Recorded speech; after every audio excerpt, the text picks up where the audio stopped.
ప్రపంచమంతా పరాభవంతో తలొంచి వెళ్ళిపోదా తనోటి ఉందని మనం ఎలాగా గమనించం గనక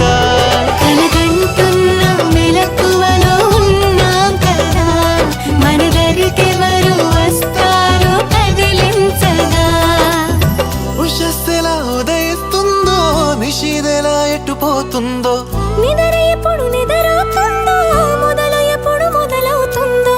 ఇలాంటివేం తెలియక ముందే మనం అని కదా నిక మొదలైందో